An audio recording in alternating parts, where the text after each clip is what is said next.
జీరా సోంపు Java. Barley ముందే ముక్కలు చేసుకున్నా. ఇదిగో బార్లీ, ఇదిగో 2 స్పూన్లు. ఇది ఇలా వడబెట్టుకుని కూడా తాగేయచ్చు, నో ప్రాబ్లం. కొంచెం వాటర్ పట్టండి. ఇవి నువ్వులు, సెస్మేలు ఉత్తి తినేటివే, జస్ట్ హెల్త్ కోసం అంతే. బార్లీ ఉడకబెడుతున్నా. ఏ టైంలో తాగొచ్చు, ఉడకబెట్టేసుకుని తాగేయచ్చు. పొద్దున్న, మధ్యాహ్నం, సాయంత్రం టైమింగ్స్ లేవు. ఒక 10 నిమిషాలు రెడీ అయిపోతుంది. గంటలు టైం పట్టదు. కొంచెం పించ్ ఆఫ్ సాల్ట్ వేయండి, చూసుకొని పొంగకుండా. వాటర్ పోసేస్తున్నా. ఒక దెబ్బగా 3 పిట్టలు, 3. ఇదిగో ఇది పడేయచ్చు. ఓపుకుండా తినేయండి, ఉడకబెట్టండి. Me and my love. Thank you. ఒక మాగాయ పచ్చడి, ఒక కాయతో ఆవకాయ పచ్చడి తింటాకే.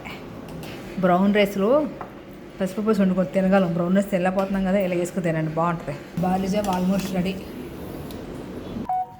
వేడివేడిగా తాగేయటమే. కావాలంటే బార్లీ కూడా తినేయచ్చు, నో ప్రాబ్లం. టైము పోయలేదు, పోలేదు, ఎప్పుడైనా తాగేయండి, నో ప్రాబ్లం. 24/7 తాగేయండి. Weight loss, BP, sugar control, అన్నీ కంట్రోల్ అయిపోయి తాగేయండి.